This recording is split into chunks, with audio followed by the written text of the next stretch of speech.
بسم اللہ الرحمن الرحیم. اردو برائے جماعت دو. السلام علیکم ورحمۃ اللہ وبرکاتہ. تو آپ کے سامنے دوسری کی اردو کی کتاب موجود ہے اور پہلا سبق ہم اس کا پڑھ چکے ہیں. آج دوسرا سبق ہے تو ہم دیکھتے ہیں کہ آج ہم کیا کیا پڑھیں گے اور کیا کیا سیکھیں گے. تو فہرست آپ کے سامنے موجود ہے جو آج ہم سیکھنے جا رہے ہیں. اس میں ہم دیکھیں گے کہ الف اور واو کے ساتھ حروف کو جوڑیں. تو الف اور واو کے ساتھ ہم حروف کو جوڑ کے دیکھیں گے کیا بنتا ہے. چھوٹی اے اور بڑی اے کے ساتھ حروف کو جوڑیں گے. الف واو چھوٹی اے بڑی اے کے ساتھ حروف تہجی کو جوڑا جائے گا. یہ مشق بھی ہم کریں گے. اور بابا باجا تایا جیسے الفاظ کیسے بنتے ہیں اس کو دیکھیں گے. بھاری حروف آپ پڑھ چکے ہیں پہلی کلاس میں تو تھوڑی سی آج وضاحت ان کی مزید ہوگی اور بھاری حروف کی ایک مشق ہم کریں گے. اس کے بعد ہم بھاری حروف کو الف واو چھوٹی اے اور بڑی اے کے ساتھ جوڑیں گے اور پھر آخر میں بھاری حروف اور عام حروف کو جوڑ کر ہم کچھ الفاظ بنانے کی مشق کریں گے. تو اگلے صفحے پہ چلتے ہیں کہ اگلے صفحے پہ کیا ہے. تو دیکھیے یہ دو نقش ہیں صفحہ نمبر 8 اور 9 میں آپ کی کتاب میں. یہ آپ دیکھ سکتے ہیں وہاں پر کہ الف اور واو کے ساتھ حروف کو جوڑا جا رہا ہے. تو الف کے ساتھ کس طرح جوڑا جا رہا ہے اس کی دیکھیں مثال. یہ جو نقش دیے گئے ہیں ان میں حروف تہجی کو تمام حروف تہجی کو تقریباً الف کے ساتھ جوڑا گیا ہے. ہم پہلے دیکھ لیتے ہیں بے. اس کے ساتھ الف کو جوڑا تو آواز بنی با. پھر بے کے ساتھ الف کو جوڑا تو آواز بنی پا. تے کے ساتھ جوڑا تو تا اور ٹے کے ساتھ جوڑا تو ٹا. اسی طرح تمام حروف تہجی کو تقریباً جوڑ کر دیکھا جائے گا. اور بالکل یہی مثال صفحہ نمبر 9 پر موجود ہے. واو کو درمیان میں دیا گیا ہے یہ تاکہ آپ کو ذہن میں رہے کہ ہم حروف تہجی کو واو کے ساتھ جوڑ رہے ہیں.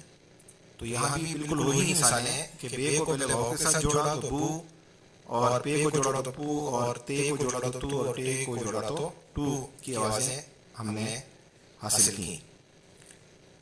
اب ہم آگے چلتے ہیں اس سے اگلے صفحے پر دیکھتے ہیں وہاں پر کیا ہے. تو یہاں چھوٹی اے اور بڑی اے آپ کو بتایا جا رہا ہے کہ چھوٹی اے کے ساتھ اور بڑی اے کے ساتھ آپ حروف تہجی کو جوڑیں گے اور جو آواز پیدا ہوگی اس آواز کو آپ سمجھ کر پھر آپ یہاں خانے میں جو جگہ خالی ہے وہاں لکھیں گے. تو یہ سارا عمل آپ اپنی کتاب میں کریں گے. صفحہ نمبر 10 اور صفحہ نمبر 11 پر یہ دونوں مشقیں موجود ہیں. آپ آرام سے اور سہولت سے دیکھ سکتے بھی ہیں اور ان کو حل بھی کر سکتے ہیں. اس میں کوئی ایسی بات نہیں ہے جو آپ کے لیے مشکل ہو. آپ پہلے میں بھی یہ ساری مشق کر چکے ہیں. آج صرف ہم کو دہرایا جا رہا ہے. اسی طرح آپ نے بڑی اے کے ساتھ بھی حروف کو جوڑنا ہے صفحہ نمبر 11 پر. آگے ہم چلتے ہیں.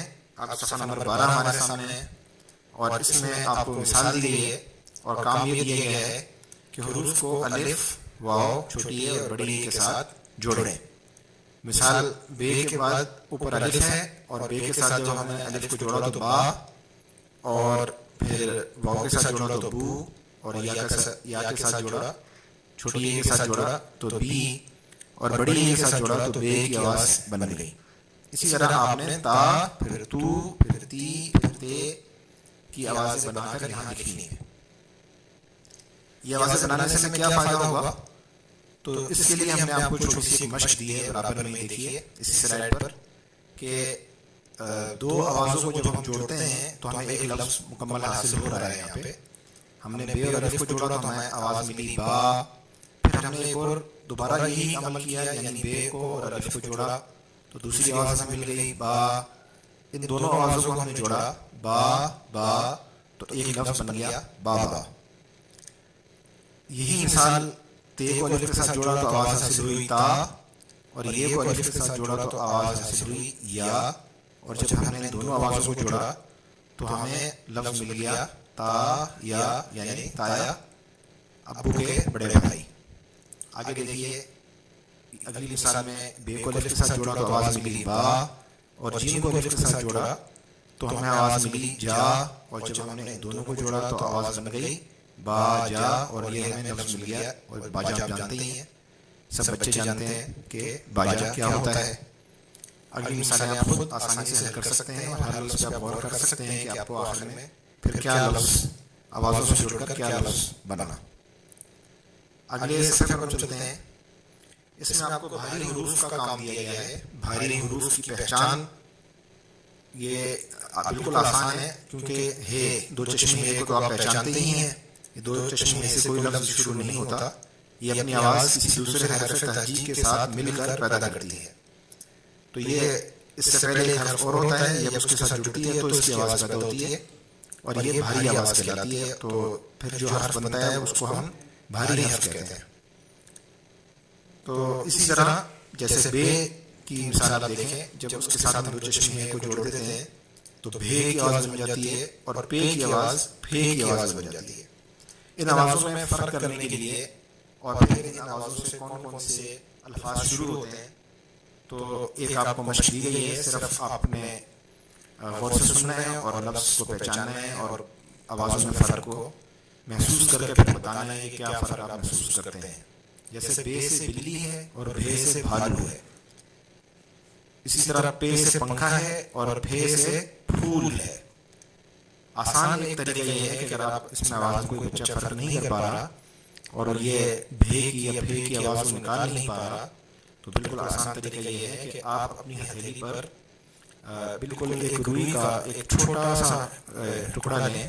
کوئی روئی جو گھر میں عام طور پر روئی موجود ہوتی ہے، یا ایک ٹیشو کا بالکل چھوٹا سا ٹکڑا، اس کو بالکل چھوٹے سے ٹکڑے کو آپ جو 1 انچ کی مقدار سے بھی چھوٹا ہو، اسے آپ اپنی ہتھیلی پر رکھیں، اور پھر اس کے بعد اپنے ہونٹ اپنے ہتھیلی کے قریب بالکل لے کر آئیں اور کہیں پھول۔ تو اگر وہ ٹکڑا اڑ گیا تو اس کا مطلب یہ ہے کہ آپ نے پھول یعنی پھے کی آواز سے نکالی ہے، اور اگر وہ نہ اڑا اور آپ نے پھول کہا تو یعنی جب آپ پھول کہیں گے تو پھر وہ ٹکڑا نہیں اڑے گا۔ تو یہ ایک آسان سی مشق ہے جس سے آپ پہچان سکتے ہیں کہ آپ اس بھاری حرف کی ادائیگی صحیح طریقے سے کر رہے ہیں یا نہیں کر رہے۔ تو پے سے پنکھا ہے اور پھے سے پھول ہے، اسی طرح تے سے تتلی ہے اور تھے سے تھالی ہے، ٹے سے ٹماٹر ہے اور ٹھے سے ٹھیلا ہے، جیم سے جوتا ہے، جھے سے جھنڈا، چے سے چاند ہے اور چھے سے چھتری ہے، دال سے درخت ہے، لیکن دھیجو کی جو آواز ہے اس سے ہم کہتے ہیں دھاگا، بناتے ہیں دھاگا، ڈال سے ڈول ہے اور ڈھے سے ڈھول ہے، کاف سے کرسی ہے، اور کھے سے آپ کو کیا نظر آ رہا ہے؟ کھیرا۔ جی ہاں جناب، کھیرا ہی ہے۔ آگے دیکھیے، گاف سے گاجر ہے اور گھے سے گھوڑا۔ تو معلوم ہوا کہ ان جو عام سادہ حرف ہے اور جب وہ اس کے ساتھ دو چشمی مل جاتی ہے اور وہ بھاری ہو جاتا ہے تو ان دونوں سے الگ الگ الفاظ شروع ہوتے ہیں۔ بے سے بلی آ سکتا ہے لیکن بے سے بھالو نہیں آئے گا، وہ بھے سے آئے گا۔ اسی طرح گاف سے گاجر آ رہی ہے لیکن گاف سے گھوڑا نہیں آتا بلکہ گھے سے گھوڑا آتا ہے۔ تو اب آپ ان فرق کو سمجھ گئے ہیں، تو ہم تھوڑی سی ایک مشق آپ کو آگے دیتے ہیں اگلے صفحے پر، کہ آپ یہ 2 مشقیں ہیں چھوٹی چھوٹی، چھے، جھے، ڈھے، گھے اور پھے کی یہ بھاری آوازیں، بھاری حروف کی آوازیں آپ کے سامنے ہیں۔ بھاری حروف کو آپ نے اس کے لفظ کے ساتھ ملانا ہے جس سے وہ شروع ہو رہا ہے۔ ایک مثال میں آپ کو دے دیتا ہوں، پھے سب سے آخر میں ہے اور پھے کو ہم جوڑ رہے ہیں اس کے ساتھ پھول کے ساتھ، بالکل صحیح بتایا آپ نے، پھے کو ہم پھول کے ساتھ جوڑ رہے ہیں۔ تو یہ مشق آپ کر لیجیے، اور صفحہ نمبر 14 کی ایک مشق اور ہے آپ کے سامنے کہ حروف کو الف، واو، چھوٹی اے اور بڑی اے کے ساتھ جوڑیں۔ تو پھے کو آپ جوڑیں گے الف کے ساتھ تو آواز بنے گی پھا، پھر واو کے ساتھ جوڑیں گے تو آواز بنے گی پھو، پھر یہ کے ساتھ جوڑیں گے چھوٹی اے کے ساتھ تو آواز آئے گی پھی، اور جب بڑی اے کے ساتھ جوڑیں گے تو اس کی آواز آئے گی پھے۔ تو یہ مشق آپ کیجئے اور یہاں نیچے جوڑ کر ان کو لکھیے۔ آخر میں ایک اور مشق آپ کو دی جا رہی ہے تاکہ آپ کو مشق اچھی ہو جائے اور آپ کو لکھنے میں بعد میں پریشانی نہ ہو، کہ عام حروف اور بھاری حروف کو جوڑ کر الفاظ بنائیں۔ دیکھیے بھے بھاری الفاظ ہے، بھاری آواز ہے، بھاری حرف ہے، اور اس کے بعد الف ہے، یہ عام حرف ہے، اور پھر دو حروف کو جوڑ کر ایک آواز بن رہی ہے لو، تو یہ بھی عام حروف میں سے ہیں. یہ چار حرفی جو ہے ایک لفظ بن رہا ہے آپ کے سامنے. یہ ایک ہی ہے اس پوری مشق میں چار حرفی، باقی دو حرفی ہیں یا تین حرفی ہیں. تو بھالو چونکہ آسان اور مشہور لفظ ہے، اس لیے ہم نے آپ کو چار حرفی لفظ بھی دے دیا تاکہ آپ آسان بنا کر جب آپ اس کو لکھ لیں گے تو آپ کو پتہ چلے گا کہ آپ نے چار حرفی لفظ بھی آسانی سے لکھنا سیکھ لیا ہے. تو بھا، پھر لو، بھالو. اسی طرح اب کھے بھاری حرف ہے، اور اس کے بعد الف اور لام عام حروف میں سے ہیں. یہ آوازیں آپ جوڑیں گے تو ایک لفظ بن جائے گا، وہ لفظ آپ خود بنائیں گے. چھ پھر الف اور لام، یہ بھی آسان مثال ہے. چھ بھاری حرف ہے، اور اس کے بعد جو حروف ہیں وہ عام حرف ہیں. اگلی مثال دیکھیے، آ اور اس کے بعد بھاری حرف آخر میں آ رہا ہے، تو آد ہو گیا. پھر را ایک آواز ہے، اور کھ بھاری حروف کی آواز ہے، بھاری حرف کی آواز ہے. جب آپ نے ان دونوں کو جوڑا تو راکھ آپ کو مل گیا ایک اور لفظ، جس میں بھاری حرف کہاں آ رہا ہے؟ آخر میں آ رہا ہے. اس کے بعد اگلی مثال دیکھیے، اگلی جو مشق ہے میرے خانے میں، اس میں پھے اور پھر لام کی آواز ہے. یہاں پہ جو لفظ شروع ہو رہا ہے وہ بھی پچھلی الفاظ کی پچھلی مشق کی طرح بھاری حرف کی آواز سے شروع ہو رہا ہے. تو پھ اور پھر ل، پھل. اسی طرح جھ کی آواز ہے اور پھر ٹ کی آواز ہے، دونوں کو ملایا تو جھٹ. اسی طرح ٹھ کی آواز ہے، پھر کاف کی آواز ہے، ان کو ہم نے جوڑا تو بن گیا ٹھک. تو یہ مشق آپ کر لیں تو اس کا فائدہ یہ آپ کو یہ ہوگا کہ آپ بھاری حروف کی آوازیں اور عام حروف کی آوازوں میں فرق کر کے پھر انہیں جوڑ کر لفظ بنانا سیکھ لیں گے. تو امید ہے آپ یہ مشق ضرور کریں گے. السلام علیکم ورحمۃ اللہ وبرکاتہ.